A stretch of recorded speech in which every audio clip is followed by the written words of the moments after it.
Alright, so in this video I'm going to go over the 3 most common questions I get asked about my videos over the service 4-wheel drive. And these are the 3 questions that pop up pretty much every time I've done 2 or 3 videos on this.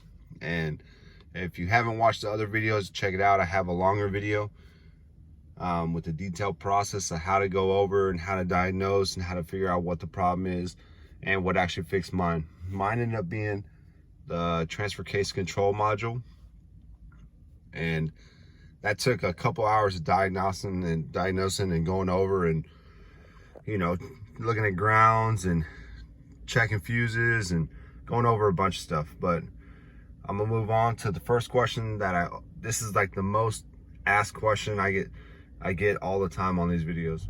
All right, so number 1, the most asked question is the fix still working? Okay, it's been over a year. As you can see, it's in 2-wheel drive. I'll put it in neutral. We'll go to 4 high. 4 high. 4 low. You heard the clank. And now we'll go back in to 2 high. So to answer that question, which I answer it every time, but sometimes having video of it just you know, gives people more confidence when they're going through the fixes of what it could be. So yes, the fix is still working over a year later. No issues, all of them work. The transfer case control module, as I said, was my fix, and so far so good, no issues. And like I said, it's been over a year.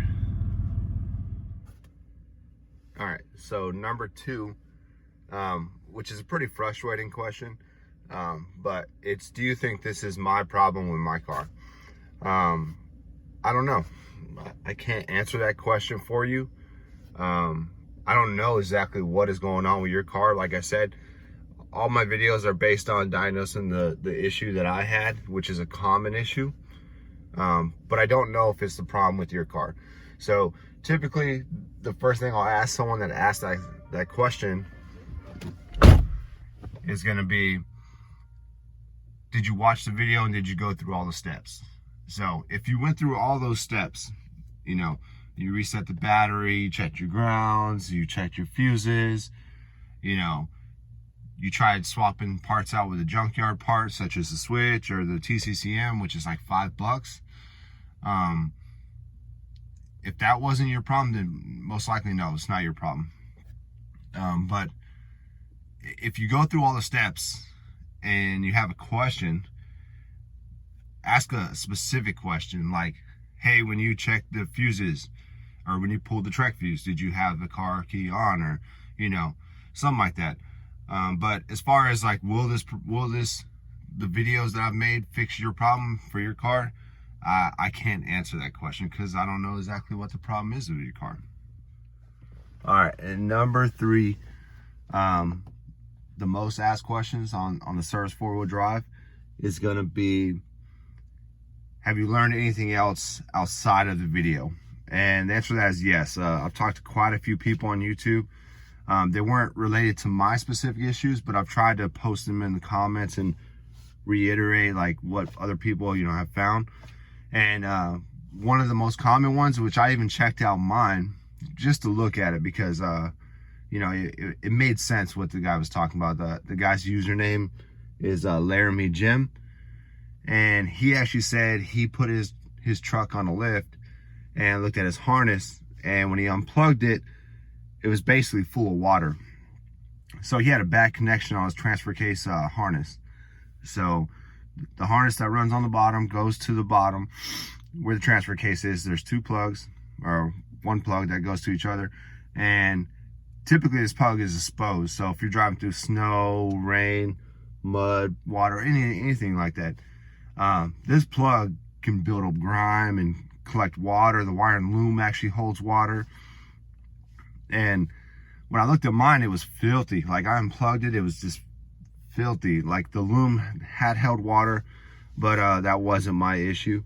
But for someone else that lives possibly up north or a place that rains a lot, that could very well be the issue. So outside of all the stuff I've talked about in my videos, that would be the one thing I would check on that. If you went through all those steps and it didn't work, I would definitely look at the harness that goes to the transfer case control, the transfer case motor, and make sure all your pins are clean. Make sure there's no water, there's no gum, no grease, no buildup.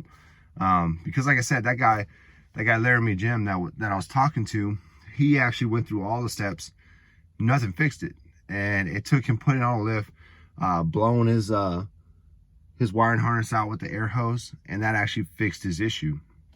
So, like I said, those are just the three most asked questions I get on this topic. So I hope it helps. And like I said, if anybody does have any more questions, drop them in the comments and I'll help you out the best way I can.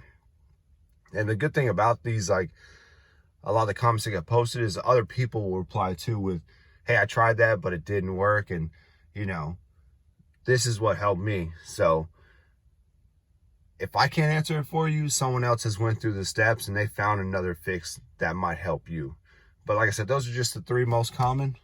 And like I said, number one is always, is this fix still working?